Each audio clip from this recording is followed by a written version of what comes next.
जय श्री कृष्ण।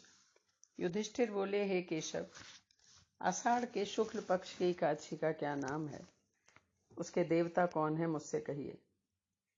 श्री कृष्ण जी बोले कि मैं तुम्हें आषाढ़ के शुक्ल पक्ष की एकादशी की कथा सुनाता हूं। इसका नाम पद्मा है। ऋषिकेश भगवान के प्रसन्न करने को इसका व्रत करना चाहिए। सूर्यवंश में एक बार सत्यवादी और प्रतापी मानधाता नाम के चक्रवर्ती राजा हुए। वो राजा अपनी प्रजा का पालन बिल्कुल अपने पुत्र की तरह करता था। उसके राज्य में कोई दुखी नहीं था। लेकिन एक बार क्या हुआ कि 3 वर्ष तक लगातार उसके राज्य में वर्षा नहीं हुई, जिससे अकाल पड़ गया। प्रजा दुखी हो गई और प्रजाजनों ने आके राजा से प्रार्थना की कि अन्न के न होने से हमारा जीवन दुष्कर हो गया है, कुछ ऐसा उपाय कीजिए जो हमारा कल्याण हो। राजा ने उनसे कहा कि बहुत विचार करने के बाद भी मुझे अपना कोई दोष दिखाई नहीं देता, लेकिन फिर भी मैं यत्न करूंगा। और ऐसा सोचते हुए अगले दिन राजा ने अपने कुछ सैनिक साथ में लिए और वो राज से बाहर वन में चला गया। वन में जाके उसने बहुत से मुनीश्वरों के आश्रम देखे। वहां पर उसने अंगिरा ऋषि का आश्रम देखा। उतर के राजा अंगिरा ऋषि के पास गया, ऋषि को प्रणाम किया।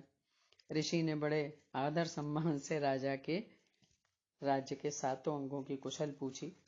राजा ने अपनी भी कुशल सुनाई और अपनी समस्या भी बताई कि मेरे राज्य में 3 वर्षों से वर्षा नहीं हुई है, जिसके कारण प्रजा बहुत दुखी है। मुनि कुछ देर खामोश रहे और उसके बाद में उन्होंने बताया कि देखो, ये सतयुग है, सब युगों में उत्तम है। इसमें तपस्या करने का अधिकार और पूजा पाठ करने का अधिकार, वेद पढ़ने का अधिकार केवल ब्राह्मणों को है। और तुम्हारे राज्य में एक शूद्र तपस्या कर रहा है, इसलिए वर्षा नहीं हो रही। उस शूद्र को मारने का प्रयास करो। राजा घबरा गया। राजा बोले कि मैं तो किसी भी निरपराध व्यक्ति को नहीं मार सकता, और वो तो तपस्या कर रहा है, तो और भी मैं उसका वध नहीं कर सकता। मुझे कुछ और उपाय बताइए। तो ऋषि ने कहा कि अगर ऐसा है तो आषाढ़ के शुक्ल पक्ष में पद्मा नाम की प्रसिद्ध एकादशी है। जब यह आए तो इसका व्रत करना, निश्चय ही वर्षा होगी। ये सब सिद्धियों की देने वाली और सब उपद्रवों को नष्ट करने वाली है। तुम प्रजा और परिवार सहित इसका व्रत करो। मुनि का ये वचन सुनकर वो महल में आया और पद्मा एकादशी आने पर उसने अपने परिवार सहित पद्मा एकादशी का व्रत किया। भगवान की ऐसी कृपा हुई कि लोगों को सुख हुआ, वर्षा हुई और पृथ्वी धन धान्य से संपन्न हुई। इसलिए ये उत्तम व्रत करना चाहिए। इस एकादशी को देवशैनी भी कहते हैं। हमारे पुराणों में ऐसी मान्यता है कि देवशैनी एकादशी के दिन भगवान विष्णु 4 महीने के लिए निद्रा के लिए शयन कर लेते हैं और अपना जितना कार्यभार है संसार चलाने का, वो भगवान शिव के निमित्त दे देते हैं और भगवान शिव उस कार्य को संपन्न करते हैं। इसको चातुर्मास कहते हैं।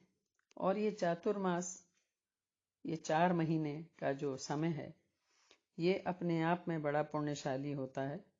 लेकिन इसमें सारे विवाह आदि मांगलिक कार्य बंद हो जाते हैं, निषेध हैं। केवल भगवान का स्मरण, सुमिरन, जप, तप, भजन करना चाहिए। बहुत से ऋषि मुनि पहले तो चातुर्मास में एक जगह ही रहते थे, चातुर्मास में भ्रमण नहीं करते थे। लेकिन अभी भी समय के अनुसार चातुर्मास में ऐसे बहुत से नियम बताए गए हैं जो सामान्य व्यक्ति भी कर सकते हैं। जैसे देवालयों की सफाई करना, जल छिड़कना, रंगोली बनाना प्रतिदिन का काम है, सेवा है।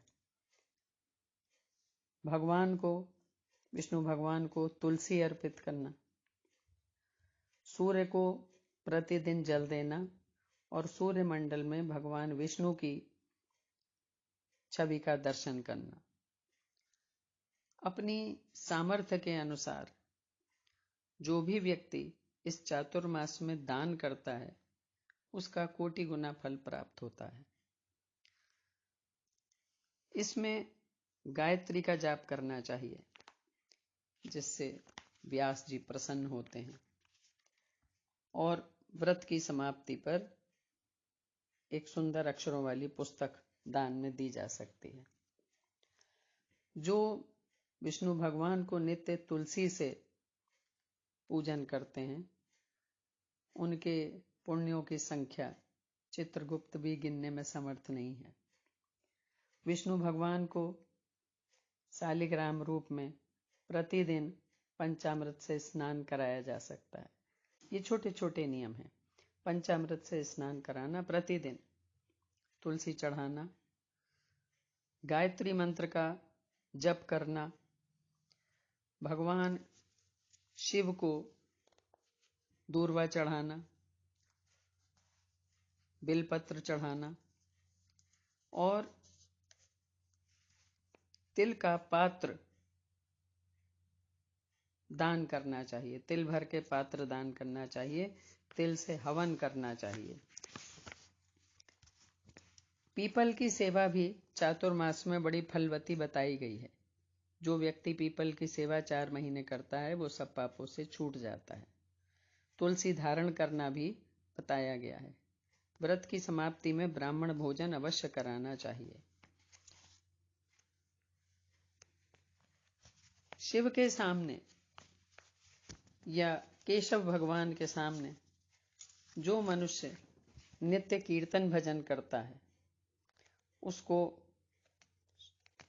जागरण का फल मिलता है और समस्त पाप दूर हो जाते हैं। और चातुर्मास के बीत जाने पर सुंदर बजने वाला घंटा दान करना चाहिए। जो कोई पितरों की भक्ति करता है वो अखंड सुख को प्राप्त करता है। और ब्राह्मण को भोजन कराना अत्यंत आवश्यक बताया गया है किसी भी व्रत की समाप्ति में। जो व्यक्ति प्रतिदिन ओम नमो नारायणाय इस मंत्र का जप करता है, बहुत छोटा सा मंत्र है, लेकिन इस मंत्र का जप करता है, नारायण भगवान उससे प्रसन्न होते हैं। यहां तक कि ब्राह्मण को नमस्कार करने का भी महत्व इतना है कि उसका फल भी कई गुना होकर व्यक्ति को प्राप्त होता है। प्रतिदिन ब्राह्मण को नमस्कार करना। इसके अलावा छाता या जूते आदि का दान इन चातुर्मास में बताया गया है। इसके अतिरिक्त छोटे से छोटा नियम जो भी व्यक्ति कर सकता है उसको चातुर्मास में बिना विघ्न के करे और भगवान से ये प्रार्थना करे कि मेरे इस संकल्प की आप पूर्ति करें, आप अपनी कृपा मेरे ऊपर रखें, जो मेरा ये संकल्प पूर्ण हो सके। व्रत की समाप्ति पर अपनी श्रद्धा के अनुसार और अपनी सामर्थ्य के अनुसार दान अवश्य करना चाहिए। अगर बड़ा दान नहीं कर सकता है तो सामान्य व्यक्ति भी कम से कम ब्राह्मण को भोजन करा सकता है, तो ब्राह्मण को भोजन कराएं दक्षिणा समेत। वस्त्र दान कर सकते हैं। और जो कोई भी समर्थ नहीं है तो भगवान से हाथ जोड़ के क्षमा मांग ले और मानसिक रूप से जो अर्पित करना है वो कर सकता है। इस प्रकार ये चातुर्मास की अवधि देवउठान एकादशी पर पूरी होती है। और जब देवउठान एकादशी पर भगवान जागते हैं तब सारे मांगलिक कार्यक्रम शुरू होते हैं, विवाह आदि। और इसलिए इन 4 महीनों में एकाग्र चित्त से भगवान की उपासना करनी चाहिए। इसलिए एकाग्र चित्त से उपासना करने वाले मनुष्य को गरुड़ध्वज भगवान श्रेष्ठ गति देते हैं। बोलो श्री कृष्ण भगवान की जय।